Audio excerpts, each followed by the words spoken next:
Hi guys, welcome to my YouTube channel. और आज इस वीडियो में मैं आपको सिखाने वाला हूँ बैलेंस शीट को कैसे डाउनलोड करते हैं और बैलेंस शीट को कैसे तैयार करते हैं। तो ये वीडियो बहुत ज़्यादा इंपॉर्टेंट होने वाली है, बने रही इस वीडियो के साथ। और यदि अभी तक आपने मेरा यूट्यूब चैनल सब्सक्राइब नहीं किया है तो कर लीजिए ऐसी बेनिफिशियल वीडियोज़ के लिए। और गाइस, आप हमारे एक्सपर्ट से भी अपनी बैलेंस शीट तैयार करा सकते हैं दिए हुए नंबर पर कॉन्टैक्ट करके। तो गाइस चलते हैं और वीडियो को स्टार्ट करते हैं। तो देखिए, सबसे पहले हमने क्या किया है, यूज़र आईडी और पासवर्ड डालकर लॉगिन कर लिया है। ठीक है, अब देखिए ई फाइल में जाना है, फिर इनकम टैक्स रिटर्न्स, फिर व्यू फाइल रिटर्न्स। अब जैसे कि आप देख सकते हैं, असेसमेंट ईयर 23-24 जो कि हमारी करंट असेसमेंट ईयर 2024 और 25 की अभी आरटीआर फाइलिंग नहीं हुई है। ठीक है, तो यहाँ पर देखिए डाउनलोड का यहाँ पर ऑप्शन दिया हुआ है, डाउनलोड फॉर्म। हम इस पर क्लिक करेंगे तो डाउनलोड फॉर्म हो जाएगा। यदि डाउनलोड रिसिप्ट पर हम क्लिक करेंगे तो जो रिसिप्ट है, जो एक्नॉलेजमेंट होती है, वो डाउनलोड हो जाएगी। डाउनलोड जीएसएम, तो जो हमने आरटीआर फाइलिंग की है उसकी जीएसएम फाइल डाउनलोड हो जाएगी। ठीक है, यहाँ पर कोई भी ऑप्शन नहीं है इनकम टैक्स पोर्टल पर बैलेंस शीट को डाउनलोड करने का। तो देखिए, आप बैलेंस शीट को कहीं से भी डाउनलोड नहीं कर सकते, क्योंकि बैलेंस शीट का एक फॉर्मेट होता है और उसी फॉर्मेट में बैलेंस शीट को तैयार किया जाता है। किस पर? एक्सेल सीट पर। जैसे कि आप स्क्रीन पर देख रहे हैं, ये है बैलेंस शीट का फॉर्मेट। ठीक है, ये है हमारा प्रॉफिट एंड लॉस अकाउंट। ठीक है, अब जैसे कि इसमें हमारा opening stock, purchase, sale, closing stock. ठीक है, यदि आप गुड्स की सेल परचेज करते हैं तब उस कंडीशन में हमारा ट्रेडिंग अकाउंट, देखिए ये वाला जो पार्ट है ये है ट्रेडिंग अकाउंट का। ठीक है, यदि आप सेल ऑफ सर्विस करते हैं, सर्विसेज देते हैं, तो उस कंडीशन में ये वाला जो पार्ट है हमारा ट्रेडिंग का, ये नहीं आता है। ठीक है, और ये है हमारी बैलेंस शीट। इसमें लायबिलिटीज़ हमारी यहाँ पर ऐड होंगी और एसेट्स यहाँ पर ऐड होंगी। ठीक है, अब जो आप स्क्रीन पर देख रहे हैं ये है आरटीआर फॉर्म। ठीक है, अब आप आरटीआर फॉर्म से कैसे अपनी बैलेंस शीट को तैयार करेंगे। देखिए, बैलेंस शीट को तैयार करने के हमारे 2 टाइप्स होते हैं। या तो आप अपनी अकाउंटिंग कराते हैं या करते हैं। ठीक है, आप बुक्स मेंटेन करते हैं तो उस कंडीशन में जो भी आपका अकाउंटिंग डाटा होगा उससे देखकर आप अपनी बैलेंस शीट को तैयार कर सकते हैं।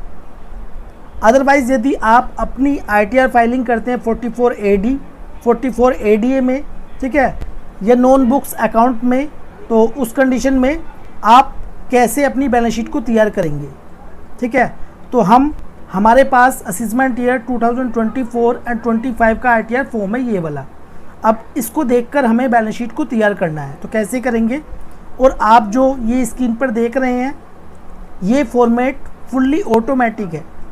ठीक है, यदि आप इसको डाउनलोड करना चाहते हैं तो लिंक मैंने डिस्क्रिप्शन में दिया हुआ है, आप बैलेंस शीट को डाउनलोड कर सकते हैं। और जैसे मैं वीडियो में बता रहा हूँ आप ऐसे ही अपनी बैलेंस शीट को तैयार कर सकते हैं। ठीक है, सबसे पहले हम तैयार करेंगे प्रॉफिट एंड लॉस अकाउंट। ठीक है, अब हम आरटीआर फॉर्म से कैसे तैयार करेंगे। अब देखिए, इसमें हमारी है, इसमें टर्नओवर, ग्रोस रिसिप्ट या टर्नओवर टोटल कितनी है, 25,20,500। कितनी है, 25,20,500। तो ये तो होगी हमारी सेल। ठीक है, किसके अकॉर्डिंग, आरटीआर फॉर्म के अकॉर्डिंग। और 6,50,000 रुपये ये हो गया हमारा नेट प्रॉफिट, जो कि हमने 44 AD में अपनी आरटीआर फाइलिंग में शो किया था। तो जो हमारा आरटीआर फॉर्म है उससे टर्नओवर और नेट प्रॉफिट ये मैच होना चाहिए, किससे, बैलेंस शीट से। ठीक है, तो सेल हमारी कितनी है, सबसे पहले हम सेल डालते हैं। इसमें कितनी है, 25,20,500। ठीक है, अब डालनी है हमें ओपनिंग स्टॉक। ठीक है, यदि आप अपनी बैलेंस शीट को फर्स्ट टाइम तैयार कर रहे हैं तो उस कंडीशन में ओपनिंग स्टॉक आपका नहीं होगा और ना ही आपको ऐड करना है। ठीक है, कब, जब आप अपनी बैलेंस शीट को फर्स्ट टाइम तैयार कर रहे हैं। लेकिन हम पहले से ही अपनी बैलेंस शीट को तैयार करते हुए आ रहे हैं। ठीक है, इस वजह से हमारे जो लास्ट ईयर का क्लोजिंग स्टॉक है वो इस ईयर में, करंट ईयर में ओपनिंग स्टॉक हो जाएगा। तो हमारा जो ओपनिंग स्टॉक है वो है 1,88,400 रुपये। ठीक है, आपको अपना ओपनिंग स्टॉक डाल लेना है। ठीक है, आपके बिजनेस के बारे में आपको अच्छे से पता होगा। ठीक है, तो आपको पता होना चाहिए आपका ओपनिंग स्टॉक कितना है, आपकी परचेज़ कितनी है। तो जैसे कि हमारी परचेज़ है 15,25,204 रुपये। ठीक है, अब देखिए क्लोजिंग स्टॉक कितना है वो आपको डाल देना है। ठीक है, या क्लोजिंग स्टॉक का एक फॉर्मूला भी होता है, उसके अकॉर्डिंग आप क्लोजिंग स्टॉक को भी निकाल सकते हैं। जैसे कि हमारा क्लोजिंग स्टॉक है 4,80,000 रुपये। तो इसमें जो एक्सपेंसेस हैं उसको ऐड करना है। अब देखिए आपका जो बिजनेस है वो किससे रिलेटेड है। ठीक है, वो डिपेंड करता है आपका जो बिजनेस है वो किससे रिलेटेड है। तो जिससे भी रिलेटेड होगा, ठीक है, तो वो एक्सपेंसेस आपको ऐड करने हैं। ठीक है, आपका बिजनेस है, आपको पता होगा आपके बिजनेस में कौन कौन से एक्सपेंसेस होते हैं, तो वो आपको ऐड करने हैं। लेकिन मैंने इस बैलेंस शीट में वो एक्सपेंसेस ऐड किए हैं जो कि आप, यदि आप सेल ऑफ सर्विस करते हैं यानी कि सर्विस देते हैं, या आप गुड्स की सेल परचेज करते हैं, ठीक है, तो दोनों ही कंडीशन में आप इन एक्सपेंसेस को ऐड कर सकते हैं। जैसे कि अकाउंटिंग चार्जेस। ठीक है, तो जैसे कि मान लीजिए हम 2,000 रुपये महीने अकाउंटिंग चार्जेस पे करते हैं, तो कितना हो गया 24,000 रुपये।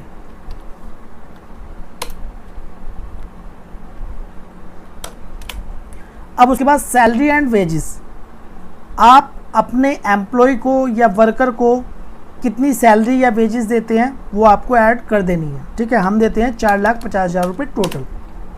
अब उसके बाद बैंक चार्ज। अब बैंक चार्ज आपको कैसे पता चलेंगे, आप अपनी 1 ईयर की बैंक स्टेटमेंट को चेक करना है आपके चार्जेस कितने हैं। तो हमारे इसमें चार्जेस हैं 1,500 रुपये। अब उसके बाद देखिए डेप्रिएशन, डेप्रिएशन को हम बाद में ऐड करेंगे। ठीक है, डेप्रिएशन जो लगती है वो लगती है हमारी फिक्स्ड एसेट्स पे। जैसे कि फिक्स्ड एसेट्स हो गई हमारी, फर्नीचर हो गया, लैपटॉप हो गया, मशीन हो गई, है ना, जो इस प्रकार की हमारी फिक्स्ड एसेट्स होती है। यानी कि जो बिजनेस में हमने कौन कौन सी फिक्स्ड एसेट्स को यूज़ किया है, तो उस पर हमारी डेप्रिएशन लगती है। वो भी मैं आपको वीडियो के एंड में बताऊंगा। ठीक है, इसलिए हम इसको ऐसे ही रहने देते हैं। फिर उसके बाद इलेक्ट्रिसिटी एक्सपेंसेस, आप अपने बिजनेस में कितना इलेक्ट्रिसिटी पे करते हैं, ठीक है, वो आपको डालना है। जैसे कि मैं इसमें डाल देता हूँ। फिर उसके बाद मिसलेनियस एक्सपेंसेस, यानी कि जो छोटे छोटे एक्सपेंसेस होते हैं वो आप कितना पे करते हैं वो इसमें ऐड कर देना है। प्रिंटिंग एंड स्टेशनरी, वो कितना आप पे करते हैं वो आपको ऐड कर देना है। ठीक है, मैं अपने अकॉर्डिंग, अपने बिजनेस के अकॉर्डिंग इसमें ऐड कर रहा हूँ। फिर उसके बाद टेलीफोन एक्सपेंसेस, ठीक है, टेलीफोन के एक्सपेंसेस कितना पे करते हैं वो आपको ऐड कर देना है। ट्रेवलिंग एक्सपेंसेस, ठीक है, तो हमारा नेट प्रॉफिट कितना आ गया 6,92,779 रुपये, 6,92,779। लेकिन हमारा नेट प्रॉफिट कितना आना चाहिए, हमारा नेट प्रॉफिट कितना आना चाहिए, हमारा नेट प्रॉफिट आना चाहिए 6,50,400 रुपये। ठीक है, तो अभी हमारा ये मैच नहीं हुआ है, अभी हम इसको ऐसे ही रहने देंगे। और एक बात मैं आपको बता दूं, यदि आपका इसमें नेट प्रॉफिट कम या ज़्यादा होता है तो आप किसी एक्सपेंसेस को एडजस्ट भी कर सकते हैं। ठीक है, लेकिन आपको जो नेट प्रॉफिट है ये आपका 6,50,400 रुपये ही शो होना चाहिए। तो ये हमारा trading profit and loss account ये तैयार हो गया है। ठीक है, 99%, 1% हमारी डेप्रिएशन रह गई है। तो देखिए हमने इसमें क्या किया है, मैन्युअली जो अमाउंट है उसको ऐड किया है। तो यहाँ पर ऑटोमेटिक ही ग्रॉस प्रॉफिट, ठीक है, यहाँ पर और नेट प्रॉफिट यहाँ पर निकल के आ गया है, क्योंकि इसमें ऑलरेडी फॉर्मूले लगे हुए हैं, क्योंकि ये फुल्ली ऑटोमेटिक है। ठीक है, तो आपको इसमें जो एक्सपेंसेस हैं आपकी सेल परचेज, ये तो आपको मैन्युअली ही ऐड करने होंगे। ऐसा नहीं है कि जो ITR फॉर्म है या कहीं से भी उठ के अमाउंट यहाँ पर आ जाएगी। ठीक है, तो ये जो इसमें एक्सपेंसेस हैं, opening stock, purchase, sale, closing stock, तो ये तो आपको मैन्युअली ही ऐड करने होंगे। और जो एक्सपेंसेस हैं वो आपको ऐड करने हैं, या कोई इनकम है तो यहाँ पर आ जाएगी। ठीक है, यहाँ पर ऐड हो जाएगी। अब चलते हैं बैलेंस शीट की तरफ। अब देखिए जो हमारा प्रॉफिट था, ठीक है, प्रॉफिट किस में ऐड होता है, कैपिटल अकाउंट में। अब ये वाली जो साइड है ये है लायबिलिटीज़ की और ये साइड है एसेट्स की। जैसे कि फिक्स्ड एसेट्स फर्नीचर हो गया, computer, inverter, water dispenser, printer और करंट एसेट्स। ठीक है, करंट एसेट्स में जैसे कि sundry debtor, cash in hand, bank account, closing stock. Closing stock हमारा यहाँ पर कहाँ से आया है, ये आया है हमारा प्रॉफिट एंड लॉस अकाउंट से, यहाँ से ट्रेडिंग अकाउंट से। ठीक है, ये हमारा क्लोजिंग स्टॉक बैलेंस शीट में मैच होना चाहिए। ठीक है, तो सबसे पहले हम स्टार्ट करते हैं कैपिटल अकाउंट से।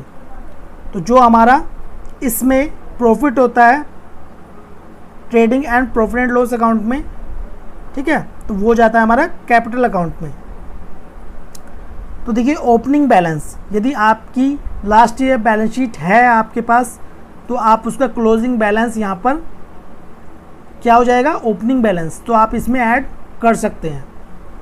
ठीक है, जैसे कि हमारा ओपनिंग बैलेंस था 4,30,065 रुपये। अब है ड्राइंग्स।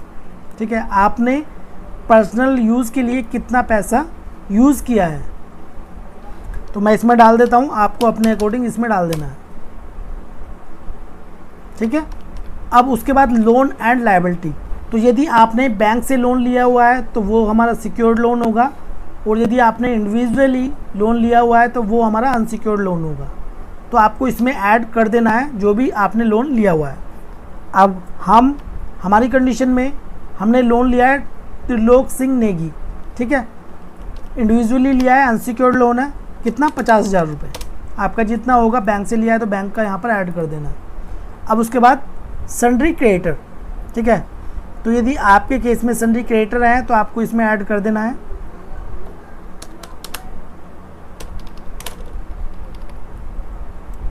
अब उसके बाद देखिए हम आ जाते हैं एसेट साइड में, फिक्स्ड एसेट्स।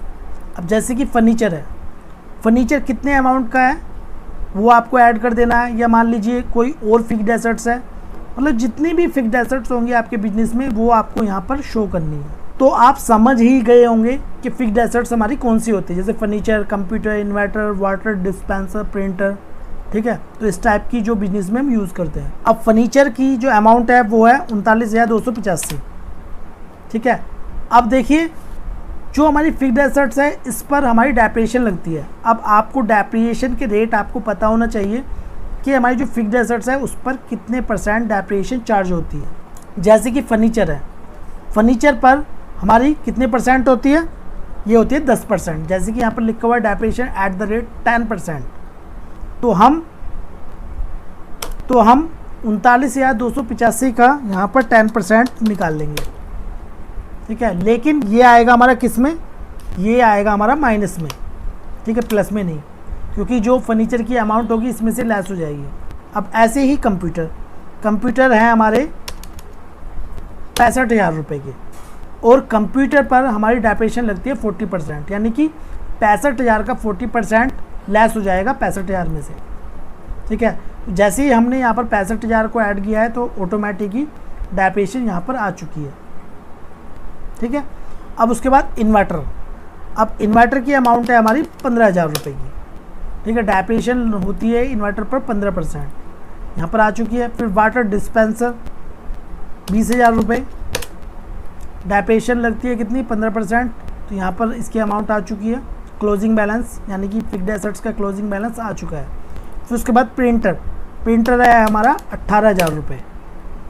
प्रिंटर पर 40% हमारी डेप्रिसिएशन लगती है, तो यहाँ पर आ चुकी है।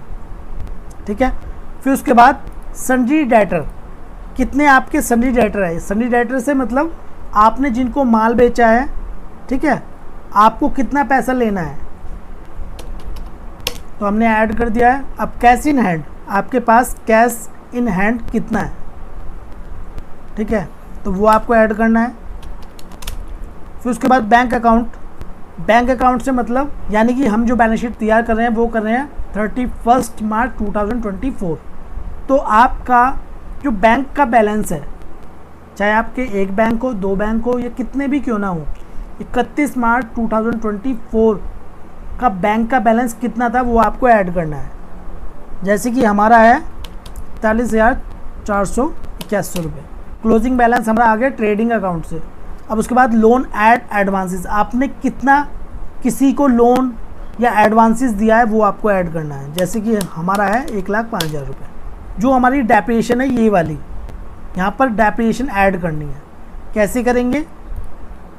अब देखिए ये वाली जो डेप्रिसिएशन है 3928 रुपये 50 पैसे, ठीक है। तो हम इसे राउंड फिगर में ही कितना कर लेंगे, 3929 रुपये। फिर कंप्यूटर की डेप्रिसिएशन कितनी है, 26,000 रुपये। फिर उसके बाद प्लस का साइन लगाएंगे। इन्वर्टर की डेप्रिसिएशन कितनी है, 2250 रुपये। फिर वाटर डिस्पेंसर की डेप्रिसिएशन कितनी है, 3000 रुपये। फिर प्रिंटर की डेप्रिसिएशन कितनी है, 7200 रुपये, ठीक है। एंटर कर देंगे, कितनी होगी, 42,379 रुपये, ठीक है। तो हम क्या करेंगे, जो 42,379 रुपये जो डेप्रिसिएशन है उसको यहाँ पर डाल देंगे, या हम यहाँ पर फॉर्मूला लगा देते हैं और ये वाली अमाउंट हमारी वहाँ पर हो जाएगी। तो हमारा जो नेट प्रॉफिट है ये कितना हो गया, 6,50,400। एक बार चेक कर लेते हैं, 6,50,400, यानी कि प्रॉफिट एंड लॉस अकाउंट हमारा बिल्कुल मैच हो गया, ठीक है। और देखिए यहाँ पर यदि आपका नेट प्रॉफिट यहाँ पर आपका आरटीआर फॉर्म के अकॉर्डिंग सेट नहीं होता है तो आप एक्सपेंसेस को कम या ज़्यादा करके इसको सेट कर सकते हैं। अब चलते हैं बैलेंस शीट की तरफ। बैलेंस शीट में देख लेते हैं इसका टोटल कितना है, 13,25,718 है। इसका कितना, 13,25,719, यानी कि 50 पैसे का सिर्फ डिफरेंस है, ठीक है। तो हम इसको कैश से एडजस्ट कर देते हैं, किससे, कैश से कम ज़्यादा कर सकते हैं, ठीक है। तो आप जैसे बैलेंस शीट का जो बैलेंस है वो मैच नहीं होता है तो आप कैश से एडजस्ट कर सकते हैं, ठीक है। तो हम करेंगे इसे माइनस। अब ये हमारी जो बैलेंस शीट है ये बिल्कुल मैच हो गई है, ठीक है। जो प्रॉफिट एंड लॉस अकाउंट में नेट प्रॉफिट भी हमारा मैच हो गया और जो बैलेंस शीट है ये भी हमारी मैच हो गई है। अब देखिए जैसे मान लीजिए आपका इसमें कोई एक्सपेंसेस है, ठीक है, तो आप इसमें कैसे ऐड करेंगे, ठीक है। अब मान लीजिए आपने जो एक्सेल फॉर्मेट है फुल्ली ऑटोमेटिक ये वाला, यदि आपने इसको डाउनलोड कर लिया है, ठीक है। अब आप इसमें एक्सपेंसेस को ऐड करना चाहते हैं तो कैसे करेंगे, इसमें यहाँ से सिलेक्ट करेंगे, कंट्रोल प्रेस करेंगे, फिर प्लस का साइन दबाएंगे, ठीक है। कितने भी आप इसमें ऐड कर सकते हैं, ठीक है। यहाँ पर जो इसमें कॉलम है इसको ऐड कर सकते हैं। और यदि आपको इसमें कम करना है तो कंट्रोल प्रेस करेंगे, फिर माइनस का दबाएंगे। यदि बढ़ाना है तो प्लस, घटाना है तो माइनस, ठीक है। अब ऐसे ही बैलेंस शीट में, अब जैसे मान लीजिए आपकी कोई फिक्स्ड एसेट्स है, ये आपको यहाँ पर कोई ऐड करना है तो क्या करेंगे, यहाँ पर सिलेक्ट करेंगे, ठीक है। फिर उसके बाद कंट्रोल प्रेस करेंगे, प्लस दबाएंगे, ठीक है। जितनी बार भी आप दबाएंगे उतनी ही यहाँ पर जो लाइन्स हैं वो ऐड हो जाएंगी। यदि आपको घटानी है तो क्या करना है, कंट्रोल दबाएंगे, माइनस का साइन दबाएंगे और ये कम होती यहाँ पर चली जाएगी, ठीक है। तो मैं उम्मीद करता हूँ आपको समझ में आ गई होगी बैलेंस शीट को कैसे तैयार करना है, ये आपके लिए बहुत हेल्पफुल होगी। तो ये वीडियो आपको कैसी लगी प्लीज़ कमेंट बॉक्स में जो बताएं। वीडियो आपको अच्छी लगी प्लीज़ लाइक कर दें और इस वीडियो को शेयर करें अपने फ्रेंड्स के साथ। और यदि आप इस फुल्ली ऑटोमेटिक बैलेंस शीट को डाउनलोड करना चाहते हैं तो लिंक मैंने डिस्क्रिप्शन में दिया हुआ है, आप इसको डाउनलोड कर सकते हैं। तो मिलते हैं नेक्स्ट वीडियो में, जब तक के लिए जय हिंद जय भारत।